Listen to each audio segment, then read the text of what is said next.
I'm not only sharing. You're live. Yeah.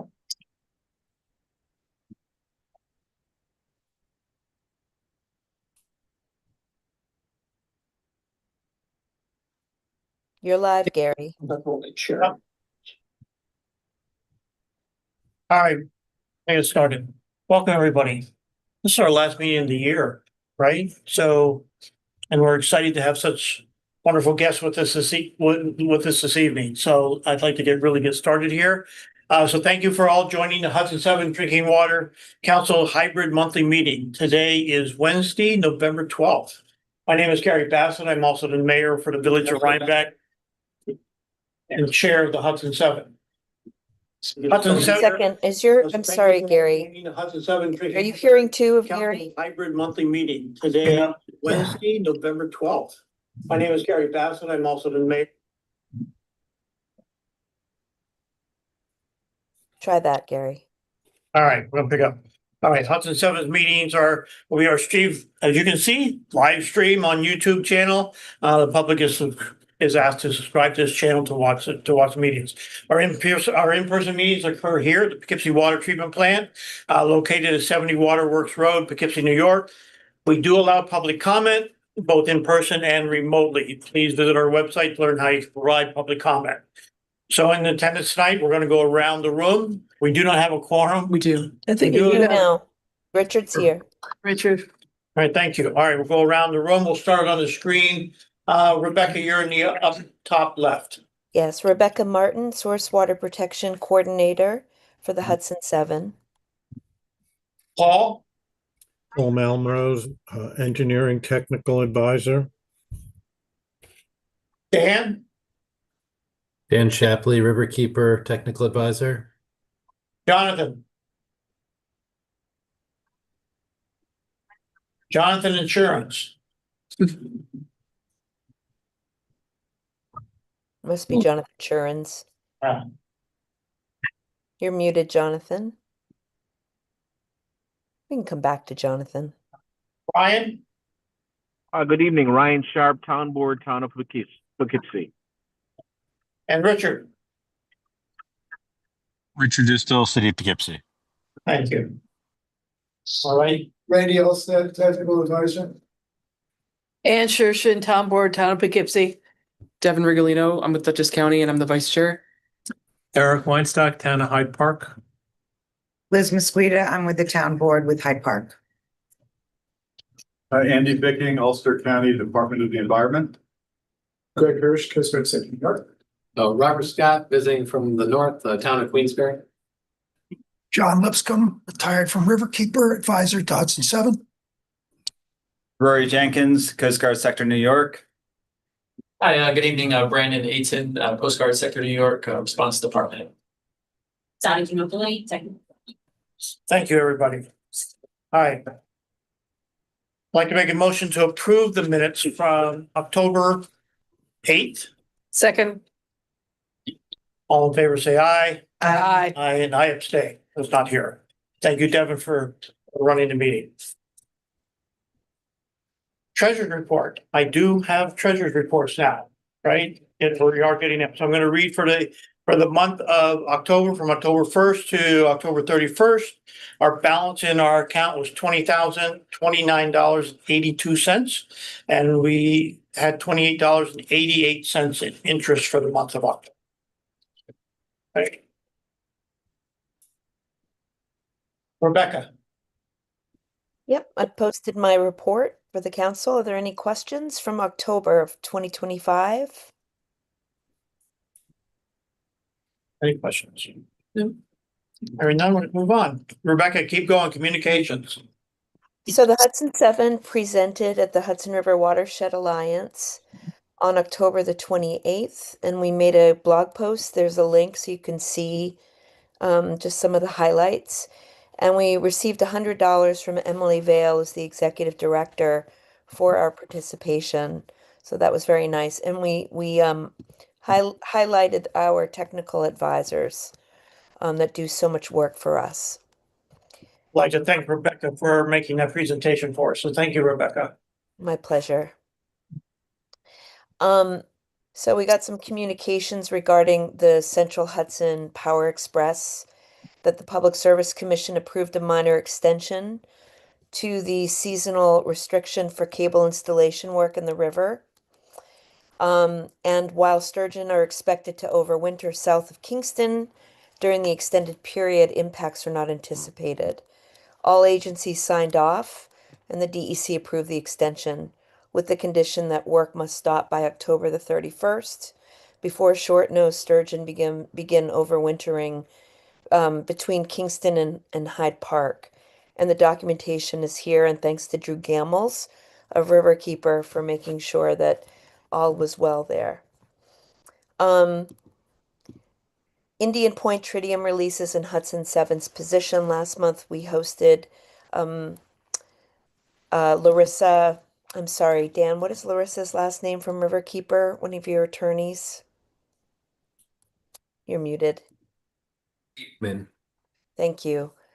Came to talk to the Hudson 7 about the Save the Hudson Act and an appeal and the potential tritium releases later on at some point. And we know that it isn't imminent this year, but it is likely upcoming.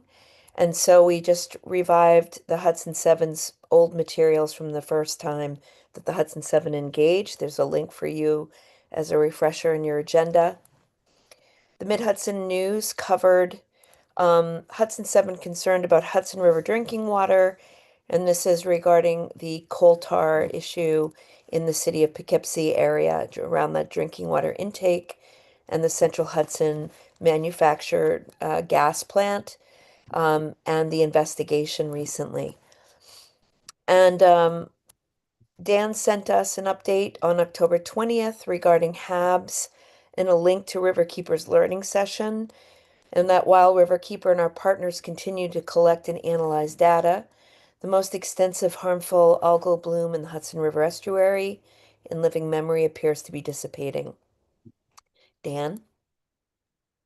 Yeah, if I may, take that opportunity to build on that, just briefly, because it's not on the agenda, but I want to follow up with the operators and just to preview, to build on a conversation Dottie and Shannon and I had over email about, as you all know, that the toxins from the harmful algal bloom were removed by your treatment processes and the public remained safe during the incident as a result, which is great. But we learned that there can be other impacts from disinfection byproducts that are, likely to form because of all the organic matter in the water and also taste and odor complaints. So we'd really like to follow up with the operators and just kind of document if and to what degree you saw those concerns as well, because it helps to paint the full picture of the impact of the harmful algal bloom and to help us to, hopefully take all the steps we can to reduce the risk of them in the future. So I just want to flag that, and I'd like to follow up on it offline. Good. I'll help you with that, Dan. And the new year is okay? Is that something you need done in December? Well, I'll get back to you. I'm not quite sure. It might be better sooner than later if we can, but Okay. we can touch base. Thanks. Okay, sure. And that this, I'm Rebecca, sorry. wait, since you opened the floor, is there anybody that's requesting that, or is this just to complete the report? This would just be to, have a full accounting of what happened and to make sure that those impacts are, beyond the microsystem and the data that you were taking with the health department, that we really understand any other drinking water issues that came as a result of it. And just to preview, I think, one of the things that we're going to have to do is to make the case to the DEC that this was a significant incident, that the impacts are, should prompt reduction in the pollution loading from nutrients that are sort of one of the fuel for the algae. And being able to point to any of the impacts, I just anticipate could be influential in that discussion as we move forward. Thanks, David. All right, sorry, Rebecca. Yep. And that this is the last meeting of the year, and so we'll do an end of the year post soon. Just to pull together all of our work this year. And so you'll get that at the end of the year. with an action for the public to sign up for our mailing list. Yeah. Simple. So that's it for communications, Gary. Any questions? Comments or concerns? Hearing none. We have a couple upcoming events, Rebecca. Do you want to briefly mention them? So Dan shared this as for all. There's a webinar and a report. Well, report first and a webinar on the report. Untapped potential of municipal and industrial water help me out. I'm sick today. Anyway, in the United States on December the 4th at 11 a.m. So there's a link for you to see the report and to sign up for the webinar. And then Beyond Plastics is releasing a book, The Problem with Plastic, and how we can save ourselves and our planet before it's too late. It's coming out on December the 2nd, and Judith Enck will be at Oblong Books on January the 22nd, which is in Rhinebeck at 6 p.m. That's it. Okay, I don't see anybody for public comment, so I'm going to move right into Commander Atten. Welcome. Yes. Thank you for coming, and I'm going to turn the floor to you. Well, thank you very much. Just want to see how a presentation to get loaded for everyone's awareness. I was going to kind of walk through the presentation. It is kind of segmented in a way where it touches on a few different topics. So please feel free after each slide or if you see me pausing for a minute, please ask any questions at hand. I'm very open to kind of taking it as it comes. First, I'd like to introduce the team that came up with me in a little bit more detail, because I think it's important for you all to meet them. And these would be the experts that you would see, and that they always say you want to see the people before the incident occurs, rather than during it. So starting with in the back, Commander Greg Hirsch, there is the division chief for the Coast Guard's Incident Management Division. So what that IMD is this referred to? We love our acronyms, but I'm gonna be very careful as I talk to you tonight to make sure to not overuse my acronym usage, but all hazards response. And it's the easiest way to kind of sum it up, because a lot of things I'll be talking about tonight, I know are going to be focused on oil discharges or hazardous substance releases. But the fact of the matter is, if there is an emergency happening in the port for hurricanes coming through, if there's a fire, Greg's going to be involved often in terms of either being our operations section chief or if it's, depending on the scale of the event, some form of command and control of that. So I'll get into a little bit of the players in the response to know like who we engage with, but wanted to thank Greg for coming up with me, and I know he was very interested in just meeting you all. And then to my immediate right is Chief Warrant Officer Rory Jenkins here, and Rory is the best way to look at it is there's an Office of Marine Environmental Response policy established, the specialized warrant officer rates that serve as our subject matter experts in much of the field that I'm talking about today. So emergency management and responses to oil spills and hazardous material kind of releases. So Rory is that. He is our expert at Sector New York, and he will be keeping me controlled to this evening to make sure I'm not speaking out of turn. But also is also to before, if you have like questions, is here to really to go in those deeper layers of the onion, if you would like, or if it's something that we need to take back to maybe have some future conversations about, or maybe future presentations. He is your expert at that. We had a area committee meeting earlier today, but we were able to say, John, thanks for it was great seeing you there. But just promoted. I know one of the areas of interest was like oil spills in ice environments.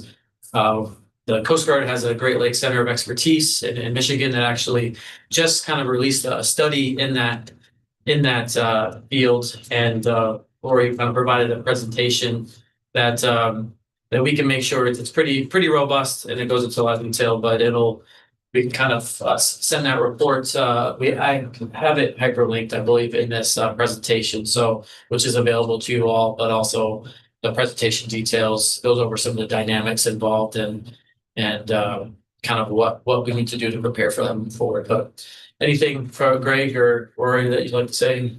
Greg, start with you. Thank you very much for having us this evening. I've not gotten a chance to work with Hudson 7 just actively, so excited for the partnership. Thank you.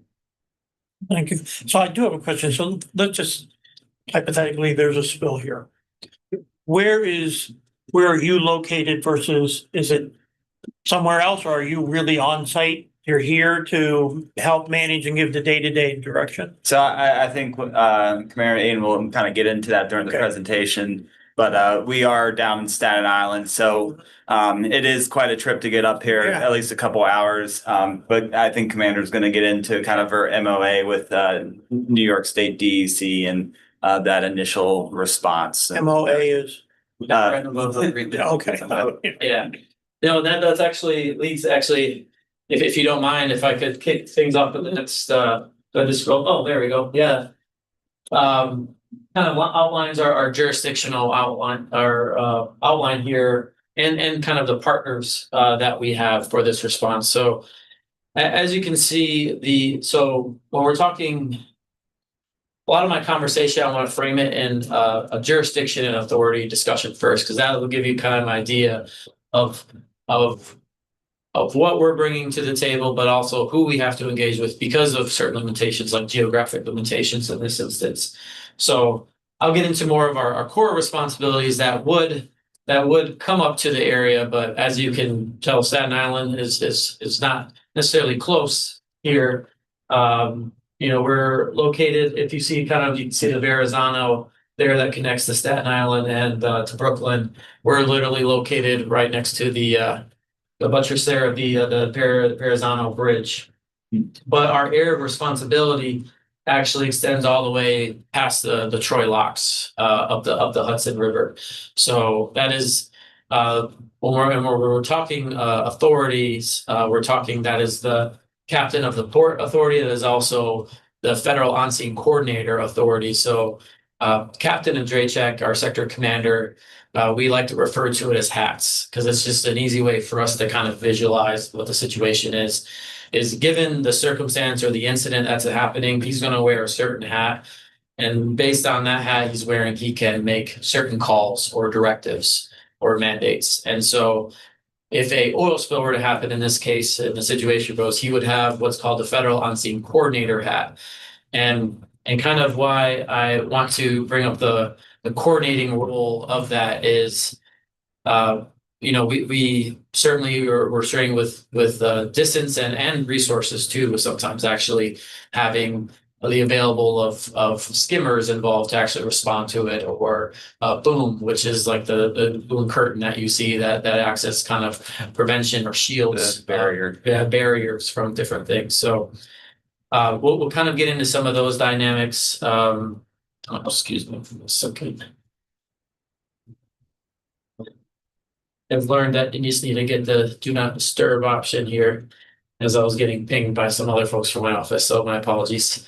So with that, we've kind of outlined, so framing this kind of within the oil spill or a hazardous substance release. So kind of like think about it in terms of your Exxon Valdez or your pollution cases that may generally happen.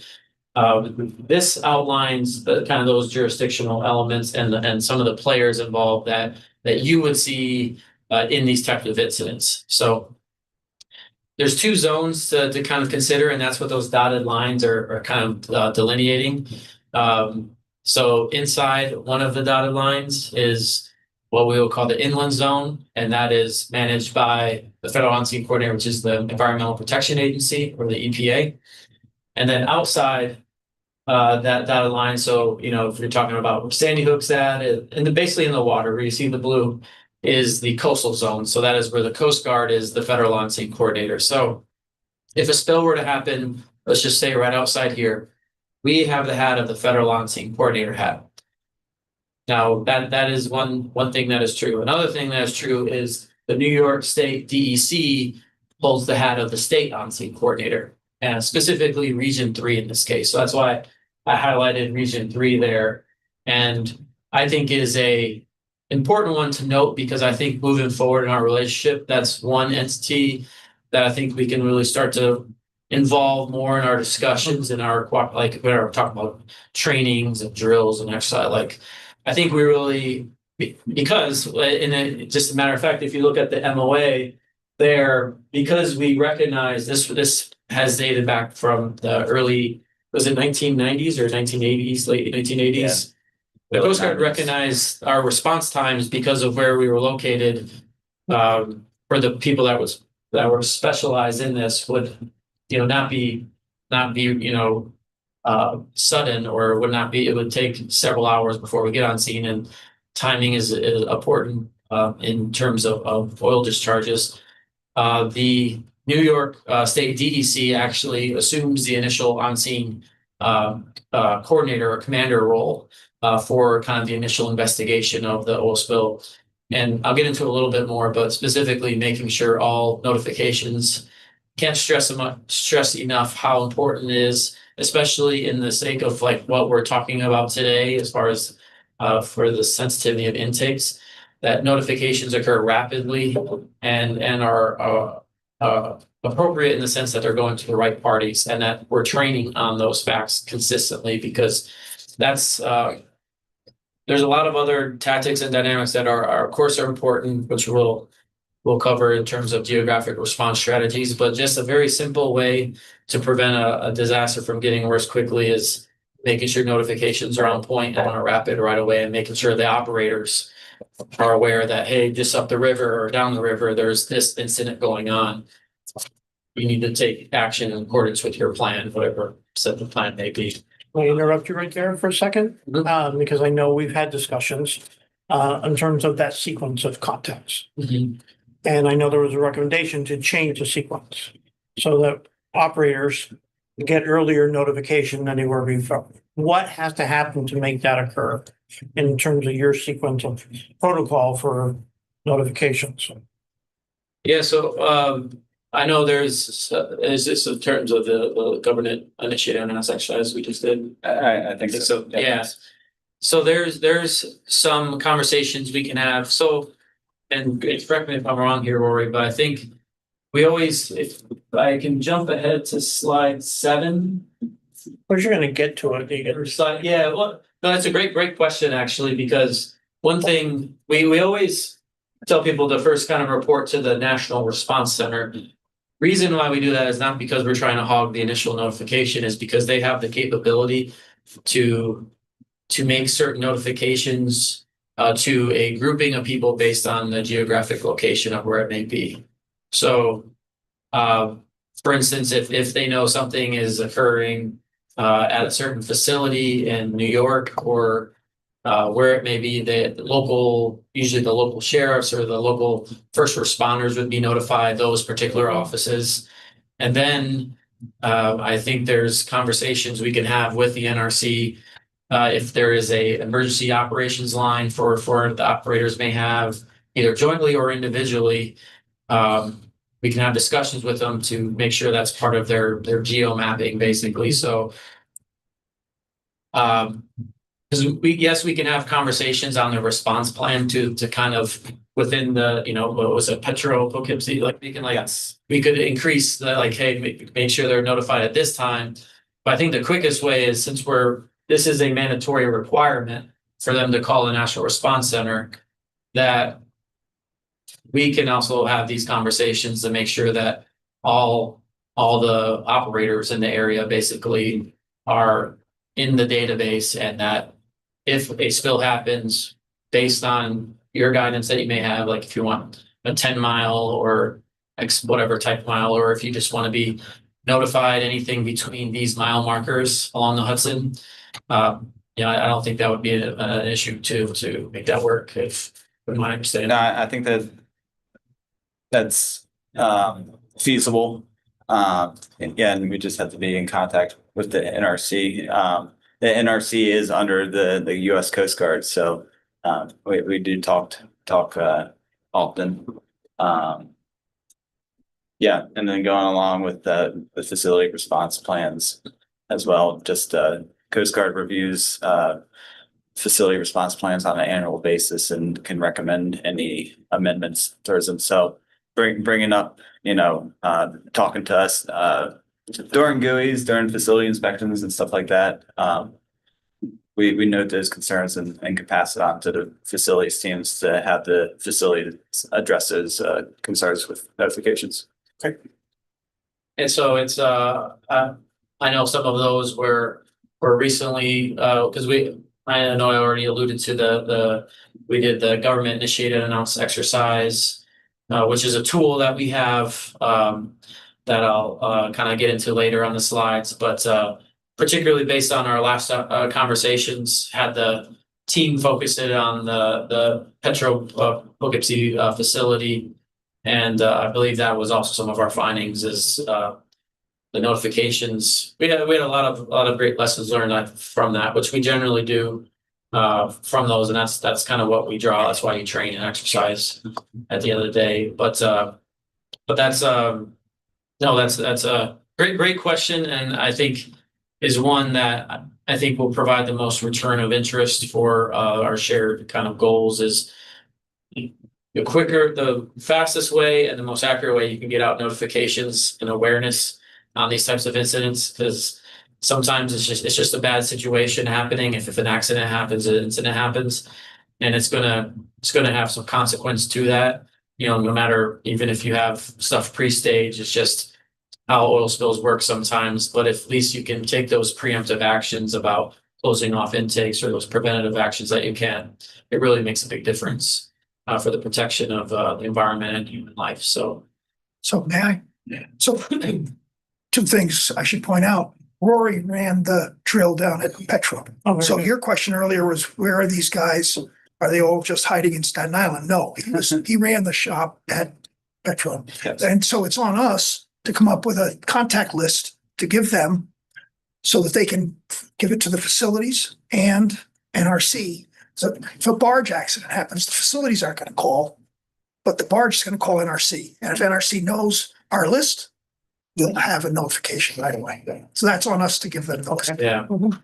Yeah, and I was just referring to just like if a response happened like that, that's where we're located. But we certainly have this area is in our intentions in terms of just training future exercises and those type of activities. And mentioning just back to the slide 2 was just EPA is an important partner here. They have a little bit more capability in terms of kind of water testing as well. Their roles in the Clean Water Act. So it's not like we're like two separate parties divided by a wall and we don't talk to each other. They're part of our area committee that we work with and they're on-scene coordinators. We work with on a regular basis. I know Rory's here actually has been on a few landside responses, helping them out on some pretty unique cases. Yeah, I was like at the East Palestine train derailment back in 2023, helping the EPA out there as a safety officer for that response. Yeah, and the EPA they serve on our area committee or RRT. So any large scale response, if we're going to use tactics like surface washing agents, and dispersants, which we haven't used since the Deepwater Horizon spill, but or any kind of in situ burning, all that has to be signed off on the RRT, as they are the chair of the RRT and the Coast Guard's the vice chair for the RRT as a regional response team. Yeah, we'll get into some more of those players just in a moment here of like kind of the regional response team and some of those other players, because I think some of the other questions and things you would like to learn about, I'll provide kind of like, I like to frame it like an appetizer, a little bit of information to let you know that there are avenues there for things like, I know you had some questions about liability and also about like natural resource damage assessments that may occur after spills. So we have other partners that are actually a part of what we call trustees. A lot of them are part of like the Department of Interior. So we like U.S. Fish and Wildlife, and some of those agencies that should be coming back into play now. They've been out of the office for the past month and a half here. So it's been a little interesting navigating about them. But on slide 3 was just something I think if you take anything from this slide, this was just kind of some of the response framework references. I highlighted that is accessible via the external. It is a Coast Guard policy manual, but it is a pretty robust one. They call it short the MERP manual, the Marine Environmental Response and Preparedness Manual. But it covers everything in quite depth over not only just the references, but the policies that Rory and his team had when they respond, how they respond, and how we coordinate with like the special teams and some other organizations, because I think we'll get into, if you go to the next slide, kind of what is organic to Sector New York. So that is the unit that we're a part of here. So as you're aware, we're based out of Staten Island, New York, but we cover from that first slide a pretty vast area of responsibility. We do have, again, I get back to the communications aspect, the importance of that, the 24/7 command center. That command center, night or day, is always monitoring for National Response Center reports. They have a whole book of duty team personnel that range from environmental response investigators, which are the teams that Greg and Rory manage, and that would deploy to oil spills that would happen up here. But if that oil spill were to happen involving a foreign flag vessel or just a commercial vessel in general, they also are talking to investigating officers who actually would investigate that vessel in that situation, or holistically looking at a lot of other different programs and rules and regulations that vessel and that crew should be following, kind of the accident itself.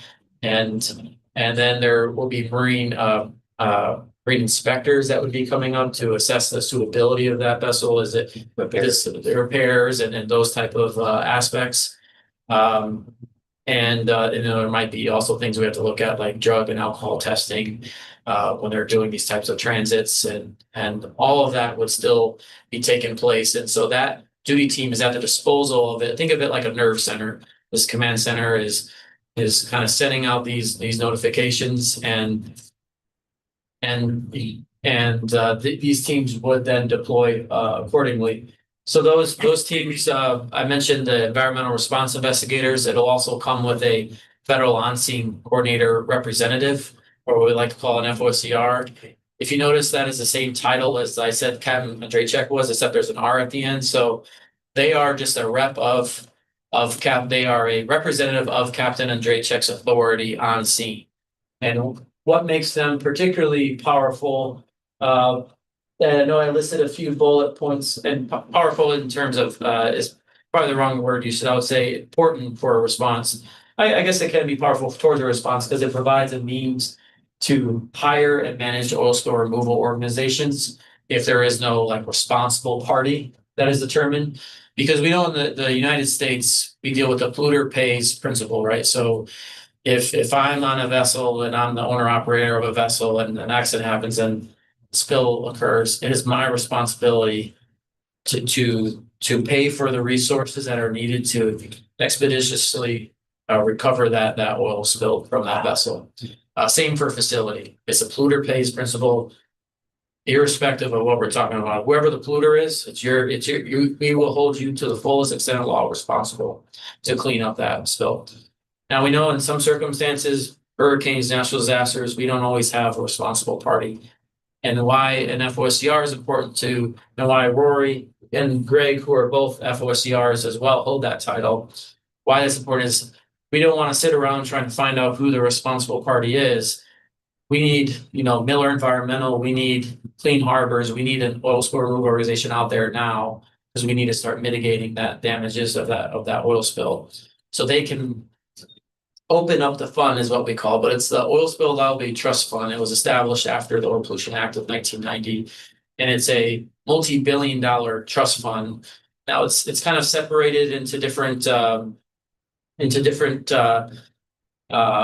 pieces of the pie, but it's still a lot of it goes towards restoration and a lot of payments of claims that occur after oil spills, but a lot of it is also just segmented for availability for Emergency responses.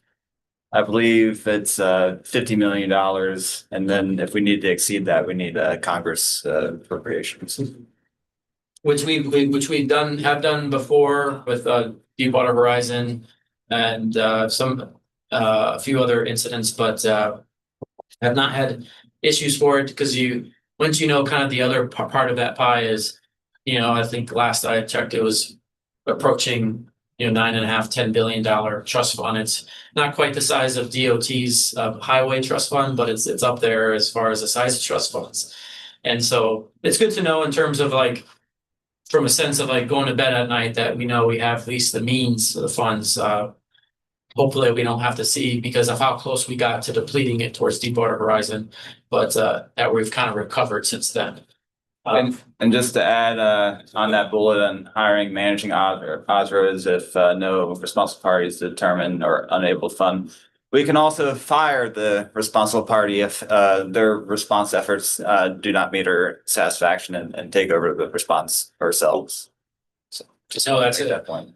And there are pretty serious consequences to that. So if they're deemed inadequate, and we assume the federal response of that, rest assured that not only whatever enforcement violations that Rory and his investigation team may find in that process, but also what we expend and from the federal government sense towards cleaning up that spill, that the National Pollution Fund Center, who is the administrator of that fund, will go back to that owner and look to recover payment for what it's expended. Just because we're trying to be the best stewards of taxpayer money, because that's ultimately where this comes from. So we look to recover that for that.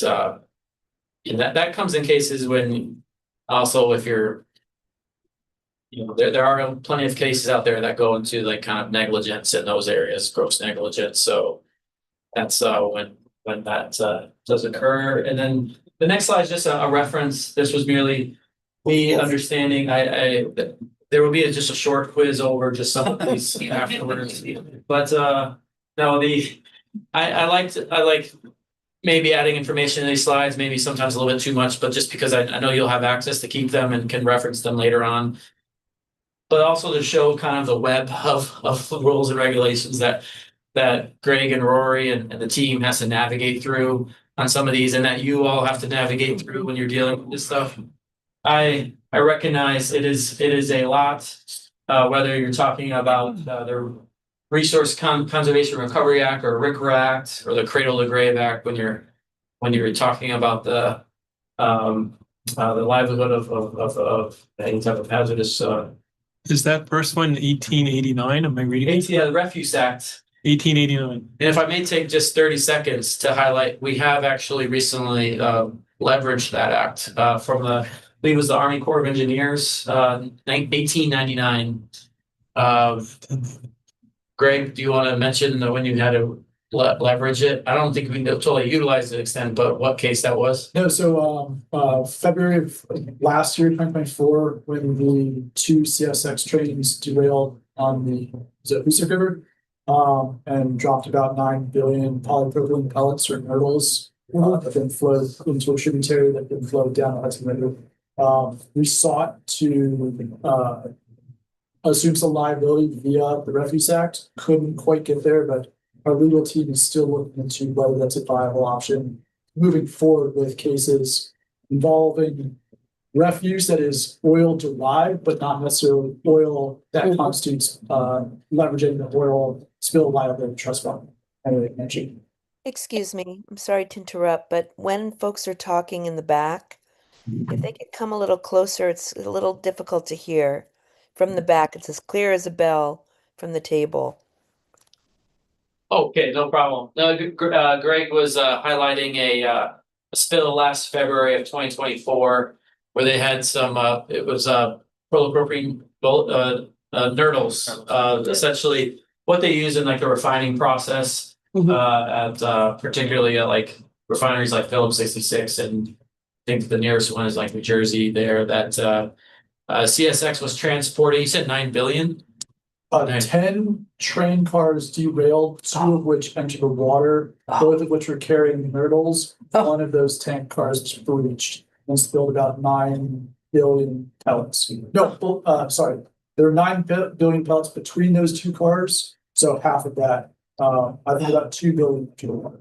Wow, about so several billion of those pellets went in, and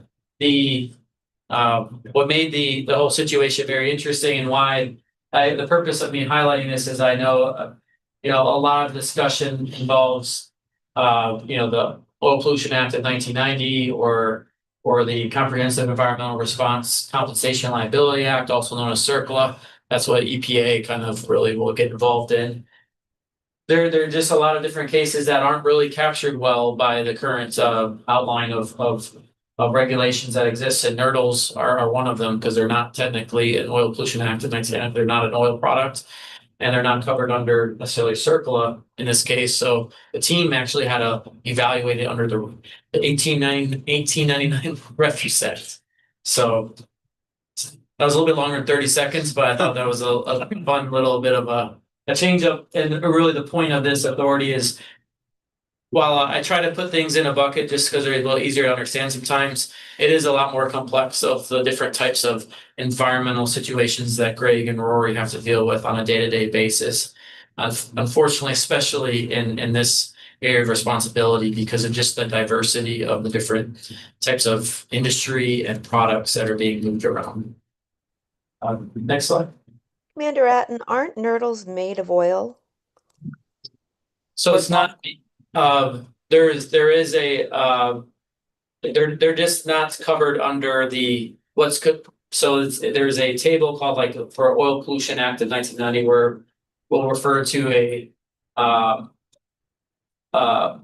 we call them open 90 oils basically. So it's very specific on a type of oil that would be considered one that would be under that law, that we could use the tools that I mentioned before to remove that type of product. So, for example, using the Oil Spill Liability Trust Fund to hire oil spill removal contractors to come and to not only to recover those type of nurdles, but also looking at what kind of damage was caused by them and those types of aspects. So all the framework for like the protections that are established, because they are not considered, while they may have aspects of oil, within them, they're not necessarily covered under that law framework. Does that make sense? Mm-hmm. Yes, thank you. That was the and we have that issue too with it's LNG, right? LNG is not necessarily an open 90 oil, and Yeah, LNG wouldn't be really liquefied natural gas, and almost had I'm pretty sure Bakken crude is considered it now, but I recall several years ago that was quite the debate on it because it becomes quite a thing, because that's a lot of how this Oil Spill Liability Trust Fund gets reimbursed. Is it applies taxes on barrels being exported or imported. It would be imported in, and so that was a very interesting point of contention between the industry and a lot of the Bakken crude coming from outside the United States, as you might remember from several years back. And so it really feels like sometimes we're on the margins of some of these things. It's like, come on, that's kind of has a byproduct of it, or there's aspects of it, but that's the kind of some of the constraints the team has to face, but we're always looking to get the job done somehow. And we had questions concerning dielectric fluid as well. Yeah. I think we finally got to the consensus that it is considered an oil for dielectric fluid spills. Yeah, under the OPA 90 oil framework. And in slide 6 here, we've been talking kind of about it, and I just wanted to kind of a clear slide for you to understand the federal response towards an oil spill. So back to the initial question kind of asked, like this outlines kind of the laws in hand. It is the president's authority to respond to oil spill. It comes from the Federal Water Pollution Control Act, and it's been amended multiple times. So I'll save you kind of all the amendments of that and how it's gone through. But from that, it assures that there is an effective and immediate removal of discharges on the water and navigable waters. Excuse me. And the definition of navigable waters and adjoining shorelines and waters of the exclusive economic zone are items that the team's always having to double check and look at what area we're talking about. Again, at the end of the day, I can assure you we won't leave you hanging if it's like in a certain area, because we're going to be working alongside our state partners, our local partners. And, again, I go back to importance as we engage with, had a lot of great conversation with Region 2 today with DEC, but kind of noting your area of interest here. I think it'll be just as important to, for us to kind of continue working together, because that's what you're going to get if a real incident happens. It won't just be us showing up here for that. So if I may, let me jump real fast. My team, we have 15 active duty responders that are specific to the marine environmental response, pollution response mission at Sector New York, 3 of which are on duty at any given time. So when that NRC report comes in, they're notified from our command center within about 5 minutes that a spill has occurred, and they start immediately begin ascertaining what occurred to try and make the decision to mobilize and deploy out to the site. So even though we have these memorandums of agreement with the EPA and state DEC, that does not absolve us from responding, but we still intend to respond unless we are kind of guaranteed from the state or another competent authority that we are not needed. So our first reaction is to go unless we are kind of stood down based on known facts. So in the absence of that, we intend to go. My team is on a 2-hour recall from their houses, so we can be on the road in 2 hours to any place within our area of responsibility within about 6 as a data point. And I know I've mentioned on the, I think I've hit on most of these topics on there on the PDF file. There should be some notes too that also kind of just go into a little bit more detail if you're interested in like some of the actual presidential authority that goes behind of why we're here. And it's kind of unique in a lot of ways, right? In terms of a federal agency, how we're interacting with state and local in this sense, but we'll get into some of those interactions in a little bit. Want to jump to talked about slide 7, which is the reporting requirements. I think we have some good, talking about the callback numbers or the call to numbers. I think we have a good kind of way ahead for that to see if we can either obtain, basically what we'd be looking for is what would be the preferred or 24/7 line that you would want to be contacted in when it is time to act. This is a need to know now type notification. Don't need that now, but just saying that's kind of what we should be looking for. Exactly. And then slide. And one quick question. Is there a format that you have that we would fill out to submit to you, or is it just something we would create to submit to you? Yeah, I think for we can provide some additional guidance on that if there's any particular form. So the National Response Center, as Rory mentioned, is actually ran by a lot of our marine science technicians that are standing the duty. EPA also utilizes it for a lot of their functions too for reporting. So we'll see if they have a preferred text box or like ways that they format things that makes it easier for them. Because one item that I've seen how it works is like if they're able to geolocate where something's happening, and then we get certain notifications. So we may actually have to provide input like, hey, if it's easier for you, if anything hits this county, doing it by county line versus trying to make it overly complex. And it just may that you might get a few more notifications. They do it via email as well if you have that ways. So we'll provide that information once we'll make a call to the Office of Marine Environmental Response. Well, they used to manage it, but I believe it's under the National Response Center now, or the National Command Center. Under that. All right, I'll follow up. Thank you so much. No problem.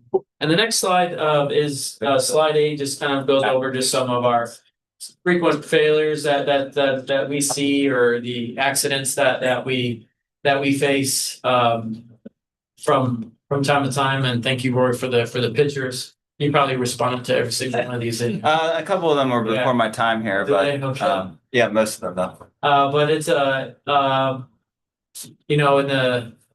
in the winter time, a lot of the issues in the top right there with ice, and then, but actually what I find and a lot of the types of hazards we see are in the kind of in the lower left part with a lot of vessel fires happening in the winter time.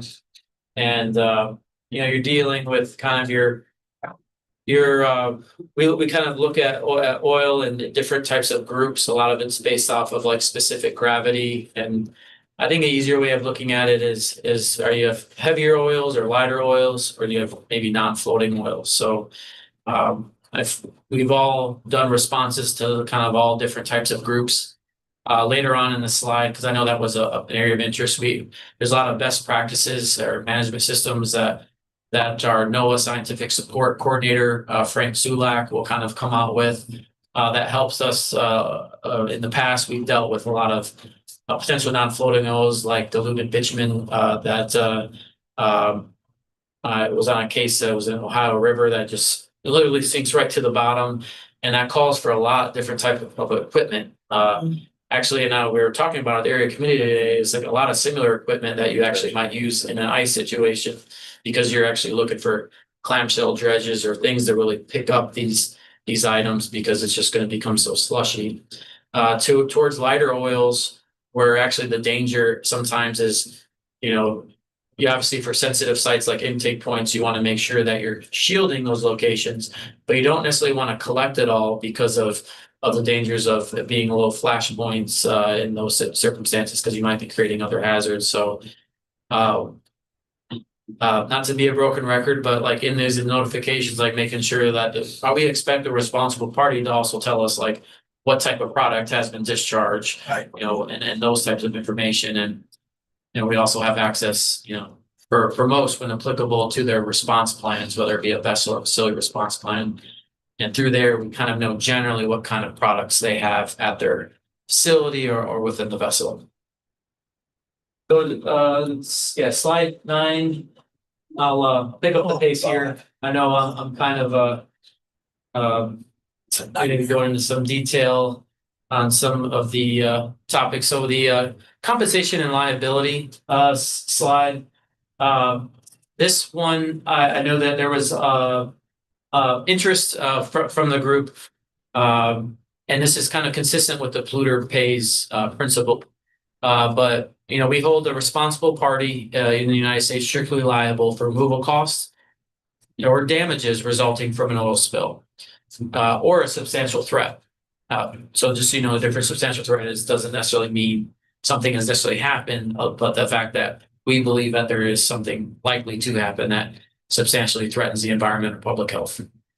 That liability, it can be limited or unlimited based on the circumstances of the spill.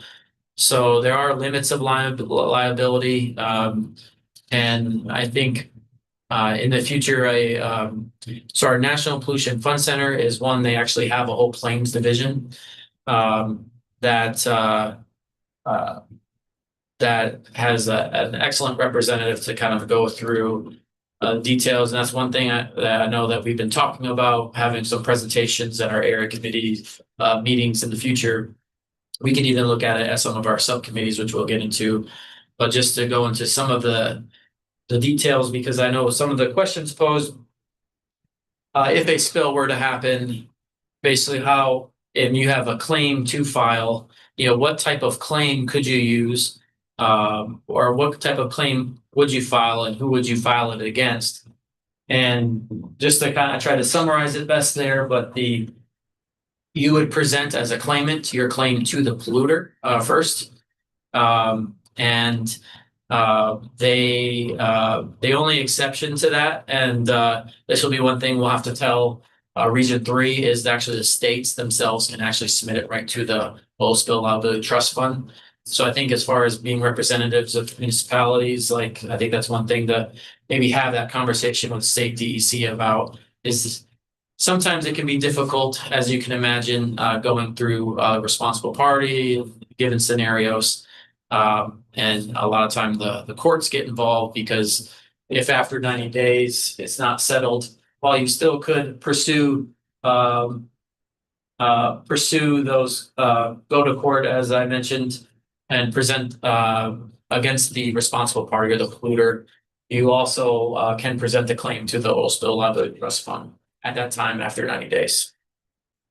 Again, notes, I added some notes to that that go a little bit in detail about the limits of liability that you can, that I think are hit on a lot of the questions that you kind of asked about, but there are, anything else to add on that, just because I think it's, know that there is a claim process. And just to add, responsible party, they'll be required to advertise and everything. So typically after a spill, they'll be given what's called a notice of designation, NOD, from the National Pollution Fund Center, requiring them to advertise. And it really depends on the spill. Sometimes they just need to advertise locally, sometimes, and just like basically personally go around and talk to all the potential claimants. Sometimes the advertising, needs to be like newspaper articles, TV ads, stuff like that to reach out. Parties. Mm-hmm. I got it.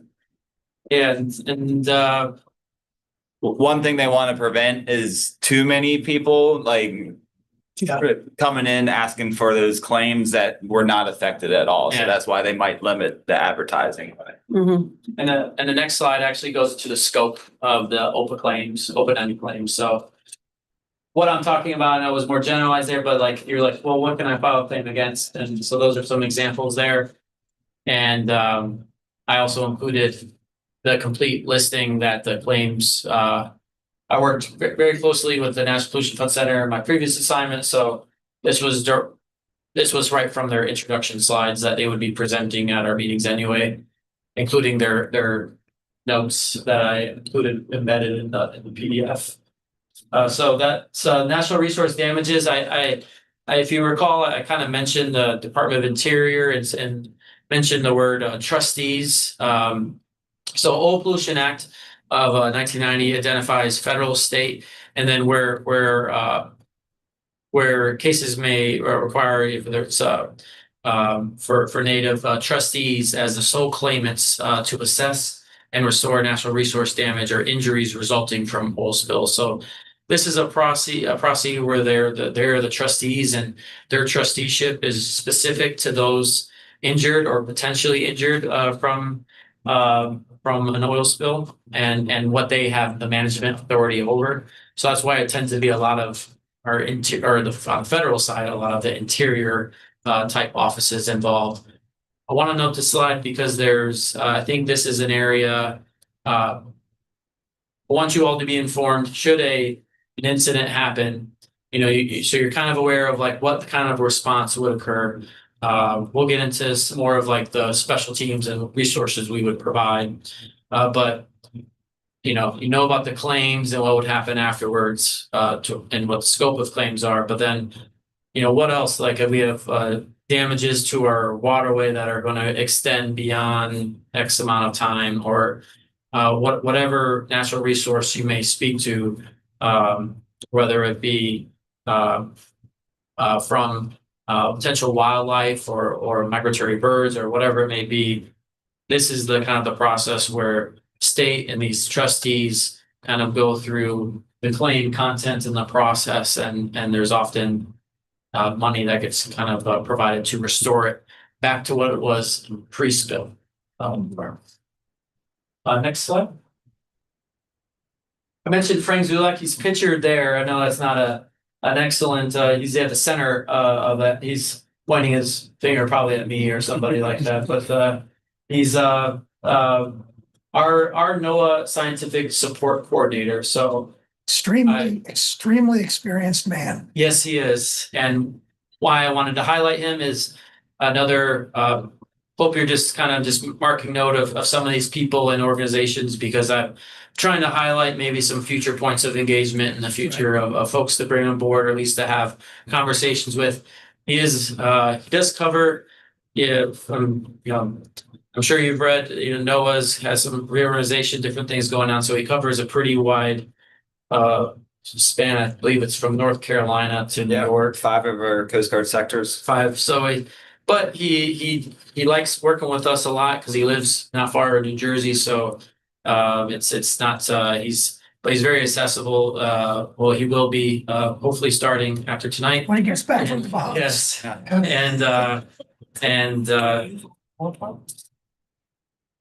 Sorry, Bob, can we use him on the coal tar? He's on my list to contact for capture technologies that might be applicable. I actually emailed him, and he was, closed down because of the shutdown. And so I'm joking that he's in the Bahamas. But when he comes back online, I'm asking him, I'm going to send him the chart. Yeah. That's why I asked Central Hudson. Sorry, I'll be very fast. Oh, no problem. I asked Central Hudson for the footprint. Right. And then we'll send him the footprint, the chart, and then we'll ask him, based on his experience with all these guys, what's possible, what's impossible. So that's already in the works. Mm-hmm. We have an issue right here with an old manufactured gas plant that is pumping up coal tar, but don't get derailed. No. I will not. I wish I had a slide about derailments afterward. That would have been a good transition. But nice trick. Yeah, the next few slides there kind of reference a lot of references that Frank has either worked on himself or the NOAA team. NOAA and the Coast Guard have a very long and close relationship, especially in the Marine Environmental Response mission. But there's a lot of other, aids in navigation. We're kind of a part of almost a triad along with the Army Corps of just our nation's waterways. So we have, I mentioned Frank a lot, but really we have access to a lot of the resources and people in NOAA's organization. Noting just some response tools there, and provided a link through the office that's a lot of what our members are trained on. That's what Rory trains his people on. Yes. We make sure we're very familiar with the NOAA guides and handbooks. They're my responders, when trying to get up through the enlisted ranks, the advancement tests they take have questions from these books in them, so they ought to be familiar with them. And the next slide kind of just highlights the environmental response management application. So wanted just to highlight this. This is just for awareness of this is what we use for a GIS system, or a geographic information management system. It is managed by NOAA, but we were able to work on a lot of great initiatives. Like Rory here is the chair of the Geographic Response Strategy Subcommittee, a part of our area committee. So I don't know if I tried making it easier, but as you could tell from the study, it's a very we have a very robust number of different strategies throughout the area. But then we also have a very high level of validation efforts that need to go into play, meaning we want to put assets out there and deploy and see how these things take or how they work. And then ultimately to get that also incorporated into a GIS software where anyone can pull it up and look at this information. We know the state has kind of some of its own type of technology, and that's often some of the problem set that we always navigate with these is everyone kind of has their own GIS system. So what we like about this one though, particularly is it can take from other GIS systems, and our goal is just sometimes it's easier to explain things visually, like, all right, how are we in terms of like oil spill prevention up here? Like, where do we have resources? It's much easier to actually us to show you kind of where stuff is rather than me tell you about the response resource inventory system and where the OSROs are. Easier to show it to you on a map. So that's kind of the point of that. And the public access, Irma? Yes. Yes. You Yep. coach me sometime on how to get into that. I did. I was in once, but I forgot to remember. It's I mean, it's pretty simple, Not but yeah, we can talk later. It'd be great to be able to look at what you're looking at. The next slide is just the fact sheets I had mentioned earlier. Had gone into some of the types of oil spills that we had to deal with. Included a slide there. Again, it gives you an understanding of the characteristics of the spill, how we might respond with the resources. I remember I spoke on the light oils, heavy oils, or non-floating oils. I've been assigned previously at the Marine Environmental Response Policy Office, and had been in charge of what they call the Oil Spill Removal Organization guidelines. So it's guidelines that we push out to the OSRO industry for how they are validated as OSROs. A lot of people will say like certified and stuff like that. It's a term that we're always careful with what we use because it's more of a instead of the owner operator kind of incorporating all of these types of equipment. If an OSRO follows some of our rules in that and provides the resources and their response requirements under a planning standard, they could just list that OSRO provider. So that's in another system that's publicly available. I would say that's the one I was alluding to. That's not really informative though, because it just kind of has check marks to say who kind of has passed the bar in terms of having the resources. But I think putting it on Irma, if we haven't already, that's kind of where we'd like to go with those types of things to just kind of show where we have boom and different types of equipment. And one, tell me if I'm correct. I'm trying to be very efficient. So the OSROs, the barges and the shoreline facilities are required to have an OSRO on retainer, kind of. As part of their vessel response plan or Facility response plan. Yes. And so, like with the GUI, the facility, Petro, called Miller. So these guys validating or certifying or checking off the OSROs is very important because they are the ones that are going to come out with the equipment to respond for the facility or the barge. Just to clarify what an OSRO, how the OSRO fits into this puzzle. Yeah. Fairly correct? Actually, precisely. Okay. I would say what makes the authority and what like the discussions these are happening if there are issues with the OSRO. It goes deeper. It goes a little bit deeper. We have a program, a team out of North Carolina with the National Strike Force Coordination Center. They do periodic assessment visits for all the OSROs in the United States. And if we ever have problems with them, we can call them up. They'll come do a spot check, go to their warehouse, check their equipment, everything like that. Mm-hmm. Right. And then if we ever have issues with these organizations, we actually go right to the plan holders themselves.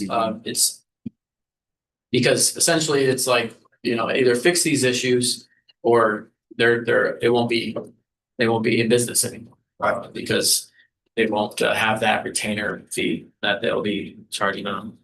And then the next slide is just some response resources that that we use. The bottom link is the Great Lakes Oil and Ice Response Guide that I highlighted.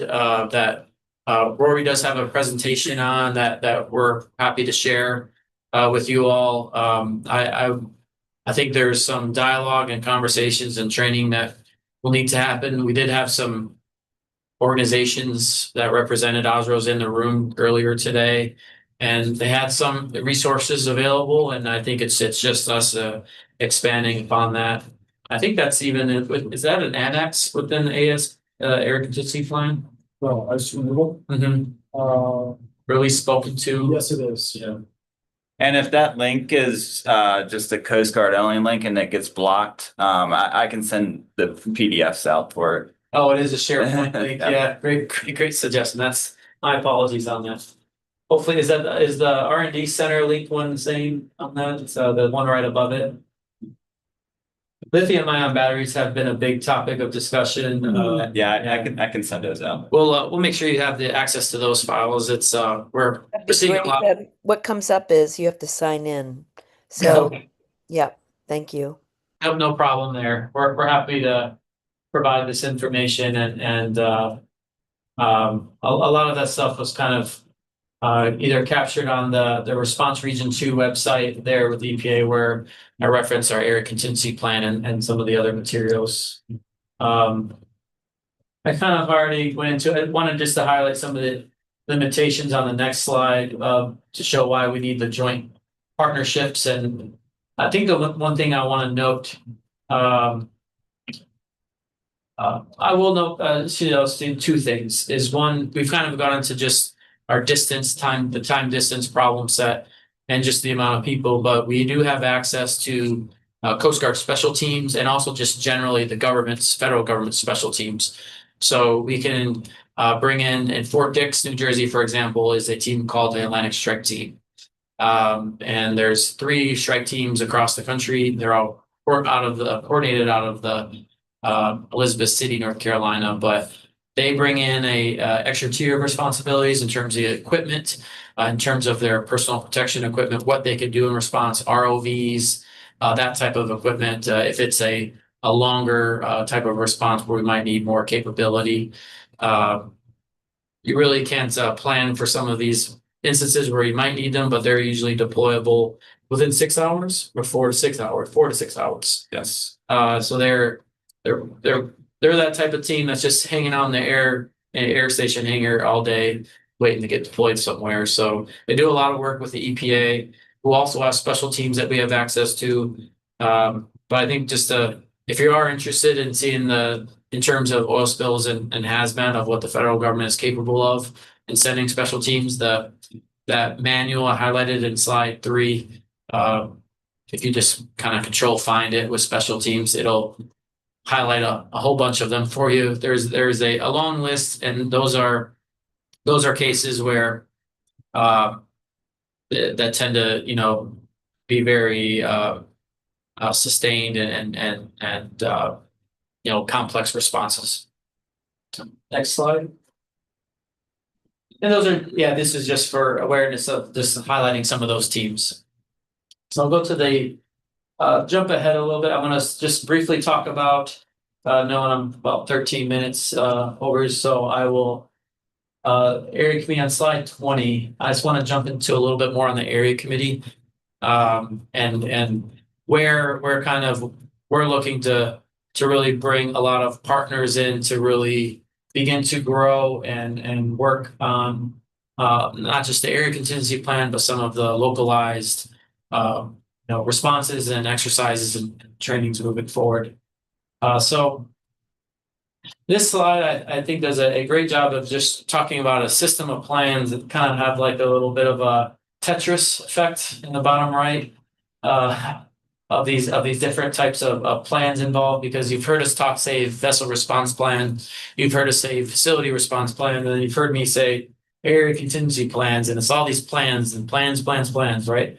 And so just I would say that all like the industry plans, the local and state plans, that a lot of these are separate, but there's an integration that goes, and there's a play at hand with with how all these interact with each other. So ACPs, they are area contingency plans are federal plans and they're mandated federal plans. So what we're doing is a federal mandate of setting up an area committee. And it's not just a Coast Guard mandate. It is a mandate placed on the Coast Guard and on EPA, but it's also placed on the state of New York and the state of New Jersey for our area. So the state of New York is the state on-scene coordinator responsibility, the SOSC. And same for New Jersey for its particular state. And then it also calls for us that we're supposed to integrate and work a lot with the LEPCs, local emergency planning commissions. So there's a lot to gain and a lot of coordination that needs to happen. And I highlighted the word coordination in the FOSC title earlier because that is one of the most important aspects of this role. And a lot of the other plans that feed into this, whether it be the LEPCs or the state emergency response commissions or the industry plans, which might be your vessel response plans or your facility response plans, are meant to inform this federal plan that kind of speaks to these geographic areas and notes that, hey, we might have these types of vessels that transit to the port of Albany. What does that mean is that it's like most of the time that's going to account for a lot of the traffic going from north to south or south to north along the Hudson. But then you also have, you're going to have your recreational traffic or your different traffic that might be using the lock system to transit different areas. But I would say, like, where's the real threat? Where's the risk? And that's what you want to focus on. And I think that's where it's at. And then I know last time I was here, I was sitting on the other side, but I know right behind me there probably is a rail. CSX probably having a train go by right behind me. But it's looking at those types of industry plans too. And so this includes, while I've mentioned just the EPA and Coast Guard, Department of Transportation is also on the national response team that Rory mentioned. And so even at our level, we need to also work, and this is like a taxing on placing on us in that sense, where we're bringing in other partners. Like, we have a good representation from Department of Interior, but I know you have a lot of questions, involving the rail and kind of getting them involved more. Well, we have the means to reach out to Department of Transportation to bring in, or to at least request an FRA representatives who has oversight over the rail, or even a PHMSA representative. Both of those are under Department of Transportation. And I think that's where we'll need to go as in progressing to the subcommittee slide 22. And then a few slides after this are just kind of some of the roster, but these are the subcommittees that we're looking to be kind of our action groups. And this is where we're looking to, if you have representatives or technical advisors or people that are doesn't have necessarily be fire chiefs, but just the responders or people that would have an interest to not only assess the risk, but to participate and maybe look to plan for maybe smaller scale exercises or trainings in this area, for example, because you saw the area that we're kind of managing before, and we're also sometimes we're limited on all the different types of exercise that we can plan from our point from cradle to grave. That's not saying that we wouldn't help out and participate as far as a team, but getting our other partners involved, whether if it's other federal agencies or state region 3, to kind of start putting on different types of notification exercises or different things that might be of interest. All of that can be kind of generated under these subcommittees, under that would follow great under the training and exercise subcommittee, for example. Yeah, we Hudson 7 has signed up for 2 of the first 3. The only one we didn't sign up for is the geographic response strategy, because sorry for my voice, this year it's going to be concentrating on the East River. Mm-hmm. So the first 2 we signed up to serve. Yep. And while we might concentrate on the East River this year, we're always happy to shift during the year. Based on availability, or if obviously if something happens. But Right. We're always able to shift. Very eager to participate. Commissioner, I'm gonna ask you to kind of maybe wrap it up. Yes, absolutely. Please. Absolutely, no problem at all. That One was, quick- One quick question. Are you suggesting that local fire departments and what have you might also consider signing up for one of these committees? yes, Okay, thank you. absolutely. And I would encourage it, especially with, we've initiated that last committee, the Salvage and Marine Firefighting Committee. That's gonna be actually probably composed mostly of firefighters, so Short-based. shore-based firefighters, because we already have reps from, I really try hard not to always be focused on like the New York City metro area when I'm thinking about our entirety of our AOR, but FDNY and a lot of those firefighters are setting up, but who's gonna be the first responders if something happens out here? It's a lot of times it's gonna be your local fire department or your local sheriff. So that's why we want them on this committee, because we can keep them focused on those particular areas. And as while we might be focused on certain things from a Coast Guard standpoint, we'll still work and support aspects if work wants to continue in other areas with other partners involved in that committee. And I'm going to, I want to prioritize some final points. The next 3 slides are just the rosters that exist, and Johnny mentioned the team was, and I know I've already kind of covered the 2 some of the slides after that. So in my email back, I mentioned to you slide 26 about the geographic response strategies. We have them. And I know you have those. We're ready to rock and roll. Ready to rock and roll. My meeting is starting now. On Rory's point on that, though, just stay in communication. If you're putting boats in the water, just let us know. We're happy to go and kind of work on the validation efforts for that. And I'll jump ahead to the final, because we talked about the government initiated unannounced exercise. So It was great. I'd like to go to slide 28, or actually let's do slide 31, the last, This is a slide that's just kind of shows how we look at exercises and training in general. And thank you all for bearing with me. I've given you a bit of a seminar, I think, today in this sense, and I appreciate your patience with it. But a real important point to highlight is we're just trying to be respectful of understanding that we're not committing too much given the resources we have, but we also want progress to move forward too. So that's why we commit to making sure we're trying to coordinate with Region 3 and our other federal partners and working ahead.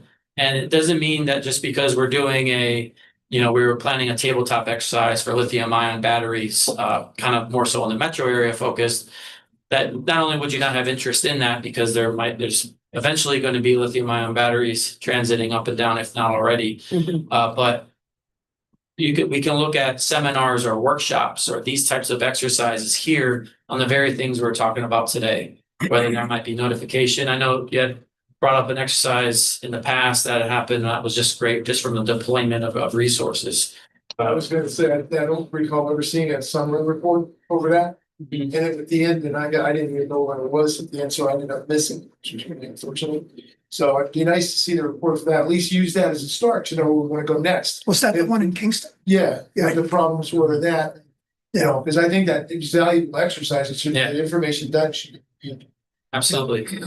And then to that point, you're taking that information and then you're going into even a bit bigger forms of exercises, whether if it's functional or full scale. And then you just do it all over again, and you think of another risk or a problem set, you deal with it from a rail standpoint, and you kind of move on in your planning framework, much like that way. So I will include on that point.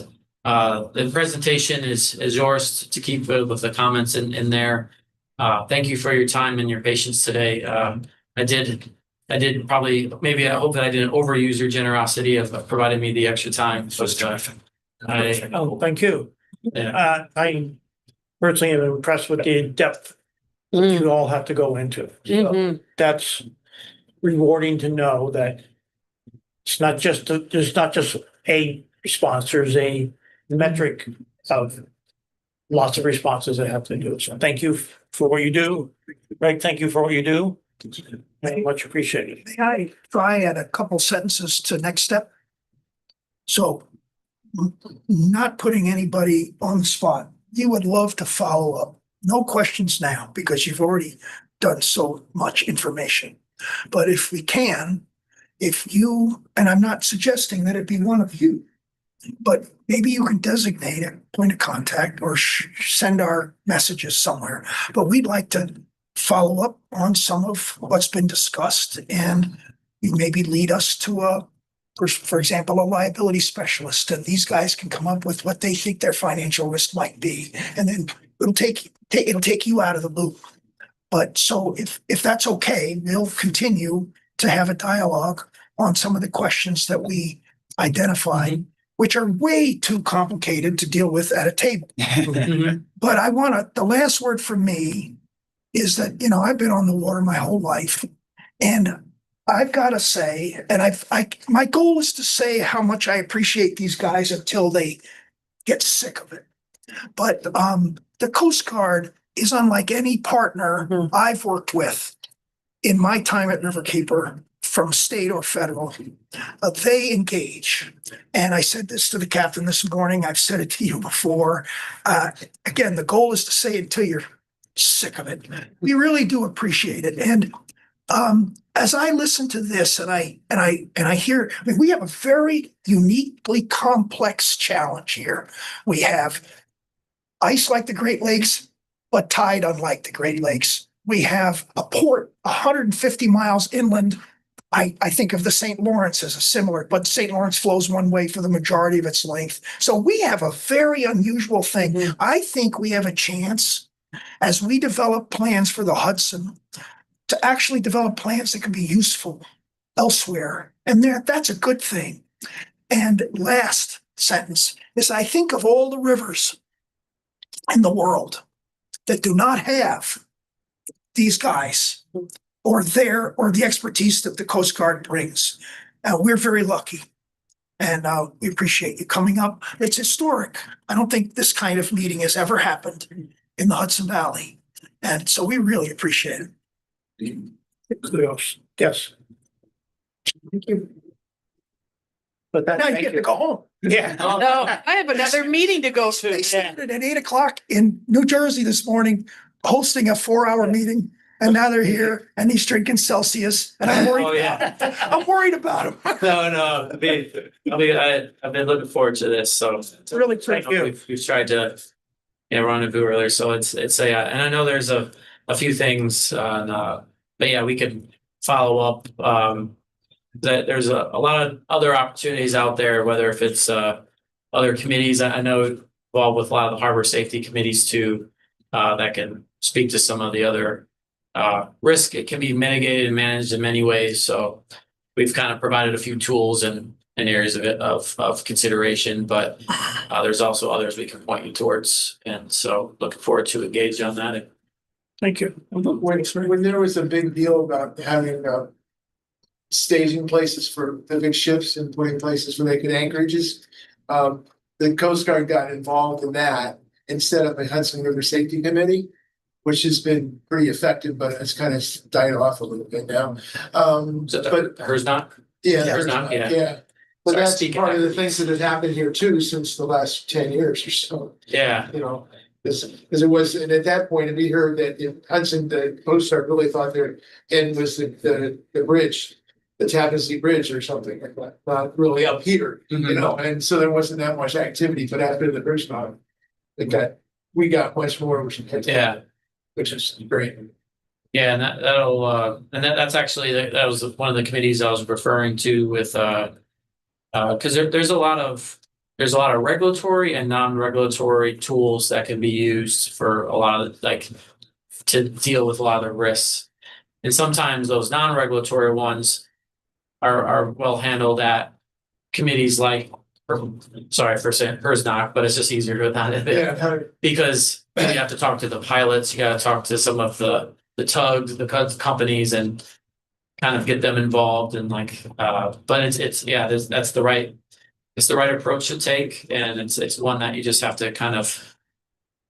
I'm hoping, I know there was some impacts to the lapse in appropriations to the HERS-NOC for some reason, harbor safety committees where we were told to pause from some of that engagement, but the area committee thankfully was not. Well, the Anchorage thing is, it was and is continually be an issue considering. Anytime it comes on the flag and so the market stand up straight. And the other thing you guys should be aware of is that, we have good state and federal elected official support, not only Hudson 7, but the river.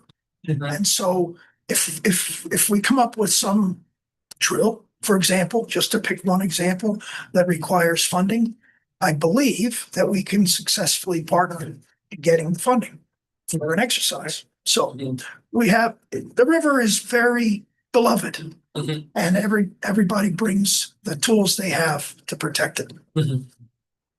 All right, thank you. So, all right, so real quick before everybody. We don't have a quorum right now. You know how we lost there. We lost, Rich. We lost. All right. All right, That's okay, Gary. We can do that in the new year. all right, very good. All right. Thank you again. I'd like to make a motion to adjourn. Second. Thank you all. Thank you very much. Thank you very much. Right. So that's, Oh, yeah, now, back tonight, are you? Sorry. Oh, we are, but we're all in one car, so we'll Okay. go say. All right. That's the, So you'd be I was slow playing this guy. Just back to Jersey though. Staten Island. I'll, yeah, we all live, no, yeah, we all live in